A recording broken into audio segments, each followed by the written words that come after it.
Hello दोस्तों, आप सभी का यूपीपी स्पेशल क्लास में बहुत बहुत स्वागत है। तो आज हम लेकर के आ गए हैं 50-100 क्वेश्चन मेडिवल हिस्ट्री के, जो हर साल यूपीपी में पूछे जाते हैं।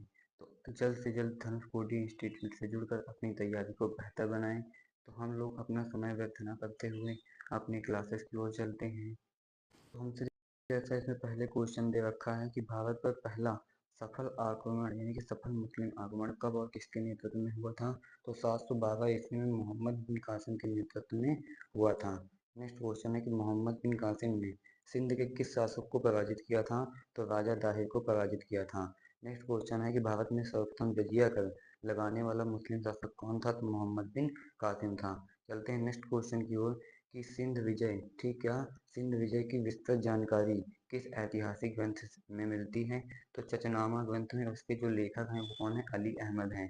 नेक्स्ट क्वेश्चन है कि महमूद गजनवी किस राजवंश से संबंधित था। तो यामी राजवंश से संबंधित था, जो गजनी वंश के अंतर्गत आता था। नेक्स्ट क्वेश्चन है कि महमूद गजनवी ने भारत पर कुल कितनी बार आक्रमण किया। तो 17 बार आक्रमण किया। कब से कब तक किया था। तो 1000 से 1027 ईस्वी के बीच तक किया था। इसका नेक्स्ट क्वेश्चन है कि महमूद गजनवी ने उत्तर प्रदेश के पवित्र नगर मथुरा और कन्नौज पर आक्रमण किया था। तो 1018 ईस्वी में किया था और ये यूपीपी का मोस्ट इम्पॉर्टेंट क्वेश्चन होने वाला है, तो इसे आप लोग हाईलाइट कर लीजिएगा। नेक्स्ट क्वेश्चन है कि महमूद गजनवी पर ये क्या महमूद गजनवी का भारत पर सबसे प्रसिद्ध और विनाशकारी आक्रमण कौन था। तो 1025 ईस्वी में सोमनाथ मंदिर पर 16वां आक्रमण। इसने 2 सालों तक सोमनाथ के मंदिर का सोना लूट कर लेता गया, तब भी सोमनाथ मंदिर का जो सोना है वो समाप्त नहीं हुआ। इसका नेक्स्ट क्वेश्चन है कि सोमनाथ मंदिर पर आक्रमण के समय गुजरात का शासक कौन था। तो भीम प्रथम, जो कि चालुक्य वंश का शासक था। यही क्या था, सोमनाथ मंदिर के आक्रमण के समय गुजरात का शासक था। नेक्स्ट क्वेश्चन है हमारा कि महमूद गजनवी का भारत पर अंतिम आक्रमण 1027 में किसके विरुद्ध था। तो जाटों के विरुद्ध था। ये बहुत बार यूपीपी में पूछा गया है, तो इसे आप लोग जल्द से जल्द हाईलाइट कर लीजिएगा। इसका नेक्स्ट क्वेश्चन है कि किताब उल हिंद या तहकीक ए हिंद के लेखक कौन है। तो अलबरूनी जो हैं वो किताब उल हिंद या तहकीक ए हिंद के लेखक हैं, जो महमूद गजनवी के समकालीन थे। नेक्स्ट क्वेश्चन है कि महमूद गजनवी के दरबारी कवि फिरदौसी द्वारा रचित प्रसिद्ध ग्रंथ कौन सा था। तो शाहनामा।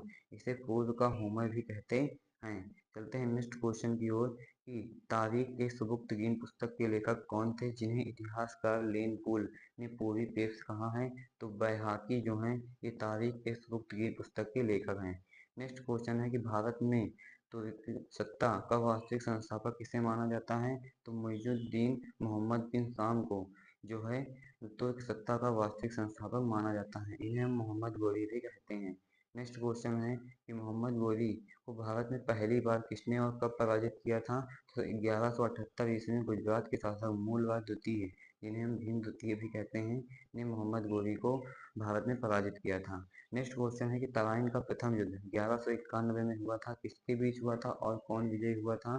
तो पृथ्वीराज चौहान और मोहम्मद गौरी के बीच में हुआ था, जिसमें पृथ्वीराज चौहान विजयी हुआ था।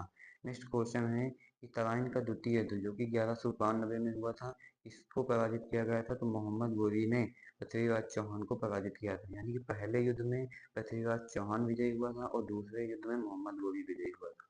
नेक्स्ट क्वेश्चन है कि चंदावल का युद्ध मोहम्मद गोरी और कन्नौज के शासक के बीच हुआ था। तो वो राजा जयचंद के बीच में हुआ था। और कब हुआ था कन्नौज का युद्ध, तो इसे भी आप लोग याद रखेंगे, 1194 ईस्वी में हुआ था। चलते हैं नेक्स्ट क्वेश्चन की ओर कि मोहम्मद गोरी का वह सेनापति कौन था, जिसे नालंदा और विक्रमशिला विश्वविद्यालय को नष्ट कर दिया था। तो इख्तियारुद्दीन मोहम्मद बिन बख्तियार खिलजी जो था, ये मोहम्मद गोरी का सेनापति था, जिसने नालंदा और विक्रमशिला विश्वविद्यालय को नष्ट कर दिया था। इसके बाद है कि मोहम्मद गोरी के सिक्के पर एक तरफ देवी लक्ष्मी की आकृति और दूसरी तरफ कलमा खुदा था। तो लक्ष्मी प्रकार के सिक्के पर। ठीक, नेक्स्ट क्वेश्चन है कि दिल्ली सल्तनत की स्थापना कब और किसने की थी। तो 1206 ईस्वी में कुतुबुद्दीन ऐबक ने की थी। नेक्स्ट क्वेश्चन है गुलाम वंश को अन्य किस नाम से जाना जाता है।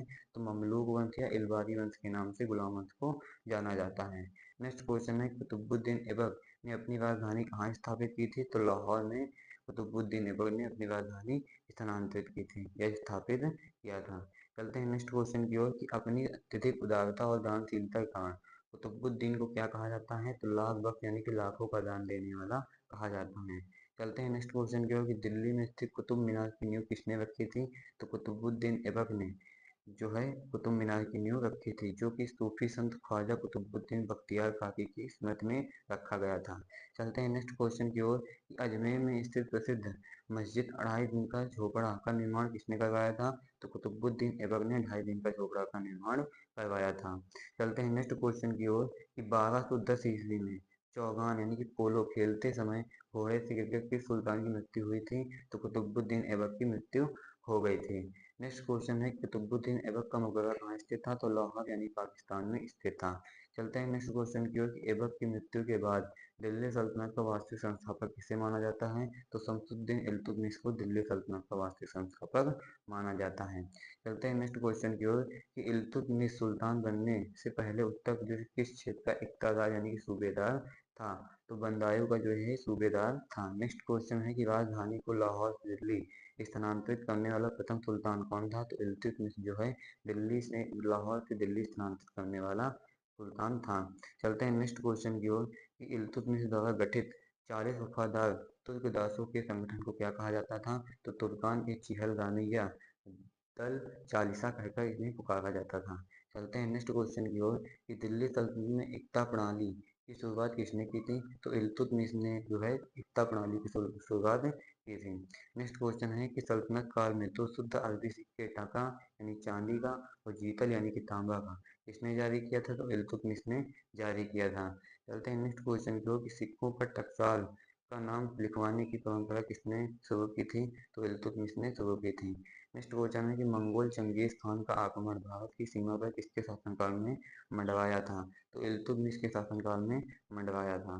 चलते हैं नेक्स्ट क्वेश्चन की ओर कि इल्तुतमिश ने किसे अपना उत्तराधिकारी घोषित किया था? तो अपनी पुत्री रजिया सुल्तान को इल्तुतमिश ने अपना उत्तराधिकारी घोषित किया था। नेक्स्ट क्वेश्चन है कि दिल्ली सल्तनत और भारत की प्रथम महिला मुस्लिम शासिका कौन थी? तो रजिया सुल्तान जो है प्रथम मुस्लिम शासिका थी।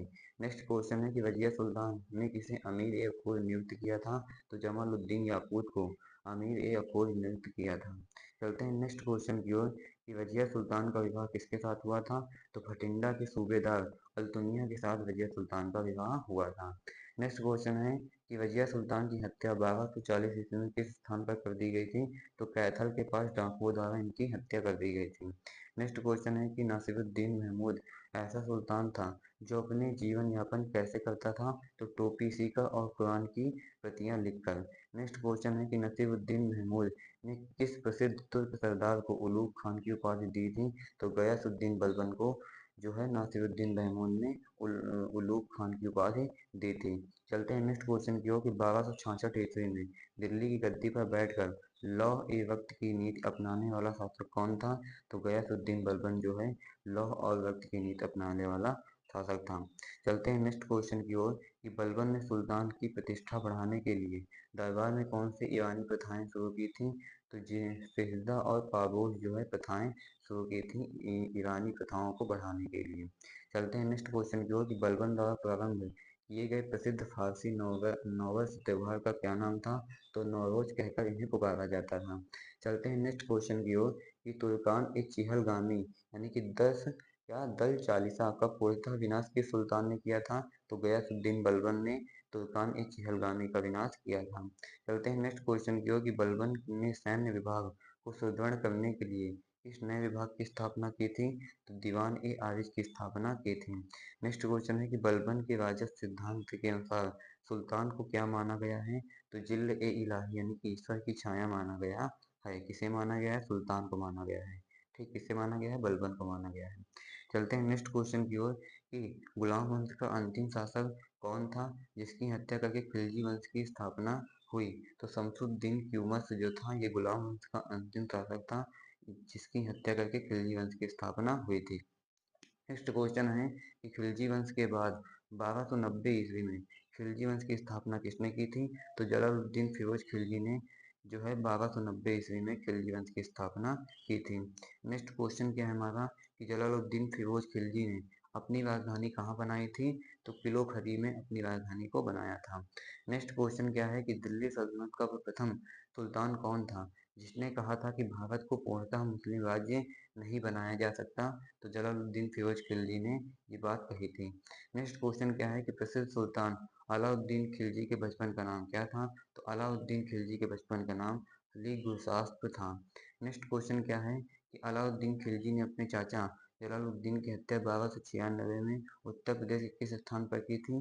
तो कड़ा मानिकपुर में जो है अलाउद्दीन खिलजी ने अपने चाचा जलालुद्दीन की हत्या की थी। चलते हैं नेक्स्ट क्वेश्चन की ओर कि दिल्ली सल्तनत का वह प्रथम सुल्तान कौन था जिसने योग्यता के आधार पर पद दिए और धर्म को राजनीति से अलग किया? तो अलाउद्दीन खिलजी वो प्रथम सुल्तान था जिसने योग्यता के आधार पर पद दिए थे। चलते हैं नेक्स्ट क्वेश्चन की ओर कि अलाउद्दीन खिलजी ने कौन सी विश्व की विजय की महत्वाकांक्षा वाली उपाधि धारण की थी? तो सिकंदर ए सानी की उपाधि अलाउद्दीन खिलजी ने जो है धारण की थी। चलते हैं नेक्स्ट क्वेश्चन की ओर कि दिल्ली का सल्तनत काल में सर्वप्रथम एक विशाल स्थायी सेना रखने और सैनिक को नगद वेतन देने की शुरुआत किसने की थी? तो अलाउद्दीन खिलजी ने जो है सर्वप्रथम स्थायी सेना रखने और सैनिकों को नगद वेतन देने की शुरुआत की थी। नेक्स्ट क्वेश्चन क्या है कि सैनिकों के भ्रष्टाचार को रोकने के लिए घोड़ा दागने और सैनिकों का हुलिया लिखने की प्रथा किसने शुरू की थी? तो अलाउद्दीन खिलजी ने शुरू किया था। नेक्स्ट क्वेश्चन क्या है कि अलाउद्दीन खिलजी के काल में लगान की दर उपज का कितना भाग निर्धारित की गई थी? तो 50% उपज का, यानी कि कुल उपज का 1/2 भाग निर्धारित किया गया था। चलते हैं नेक्स्ट क्वेश्चन की ओर कि अलाउद्दीन खिलजी ने भू राजस्व वसूलने के लिए किस नए विभाग का गठन किया था? तो दीवान ए मुस्तखराज की जो है विभाग का गठन किया था। चलते हैं नेक्स्ट क्वेश्चन की ओर कि मूल्य नियंत्रण या बाजार नियंत्रण प्रणाली लागू करने वाला सुल्तान कौन था? तो अलाउद्दीन खिलजी जो था ये मूल्य नियंत्रण और बाजार नियंत्रण प्रणाली शुरुआत करने वाला पहला सुल्तान था। चलते हैं नेक्स्ट क्वेश्चन की ओर कि अलाउद्दीन खिलजी के बाजार नियंत्रण विभाग के सर्वोच्च अधिकारी को क्या कहा जाता था? तो सहना ए मंडी कहकर पुकारा जाता था। नेक्स्ट क्वेश्चन क्या है कि अलाउद्दीन खिलजी के काल में वाणिज्य विभाग या पूरे बाजार नियंत्रण, ठीक, या पूरे बाजार तंत्र के नियंत्रक विभाग का नाम क्या था? तो दीवान ए रियासत कहकर इन्हें पुकारा जाता था। नेक्स्ट क्वेश्चन क्या है कि बाजार में गुप्त रूप से निरीक्षण करने वाली गुप्त जगहों को क्या कहा जाता था? तो बरीद और मुन्हियान कहकर कहा पुकारा जाता था। चलते हैं नेक्स्ट क्वेश्चन की ओर कि 1303 ईस्वी में अलाउद्दीन खिलजी ने चित्तौड़ का आक्रमण किया था। उस समय वहां के राजा कौन थे? तो रावल रतन सिंह जो है 1303 ईस्वी में अलाउद्दीन खिलजी के चित्तौड़ आक्रमण के समय वहां के राजा थे। चलते हैं नेक्स्ट क्वेश्चन की ओर कि चित्तौड़ विजय के बाद अलाउद्दीन खिलजी ने चित्तौड़ का नाम बदलकर क्या रख दिया था? तो खिजराबाद इन्होंने इनका नाम रख दिया था। किसका नाम? चित्तौड़ का नाम बदलकर खिजराबाद रख दिया था।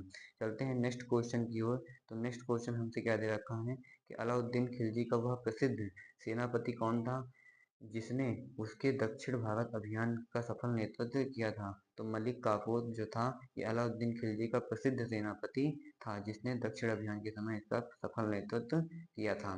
चलते हैं नेक्स्ट क्वेश्चन की ओर कि मलिक काफूर को अलाउद्दीन ने सेनापति नुसरत खान ने गुजरात विजय के दौरान कितने में खरीदा था? तो 1000 दिनार में जो है इसको खरीदा गया था। चलते हैं नेक्स्ट क्वेश्चन की ओर कि दक्षिण भारत के किस काकतीय राजा ने मलिक काफूर को प्रसिद्ध कोहिनूर हीरा भेंट किया था? तो प्रताप रुद्रदेव द्वितीय ने दक्षिण भारत के काकतीय राजा को मलिक काफूर को प्रसिद्ध कोहिनूर हीरा भेंट किया था। चलते हैं नेक्स्ट क्वेश्चन की ओर कि अलाउद्दीन खिलजी द्वारा दिल्ली में निर्मित स्थापत्य कला के प्रमुख उदाहरण कौन से थे? तो अलाई दरवाजा, सीरी का किला, जमात खाना मस्जिद, ये हैं इसके मुख्य उदाहरण। चलते हैं नेक्स्ट क्वेश्चन की ओर कि अलाई दरवाजा को किस वास्तुकला का रत्न माना जाता है? तो इस्लामी वास्तुकला का रत्न माना जाता है। चलते हैं नेक्स्ट क्वेश्चन की ओर। प्रसिद्ध कवि और संगीतकार अमीर खुसरो किसके दरबार में रहते थे? तो अलाउद्दीन खिलजी के दरबार में अमीर खुसरो रहते थे। चलते हैं नेक्स्ट क्वेश्चन की ओर कि तोता ए हिंद के नाम से प्रसिद्ध अमीर खुसरो का जन्म उत्तर प्रदेश में कहाँ हुआ था? तो पटियाला के कासगंज जिला में हुआ था।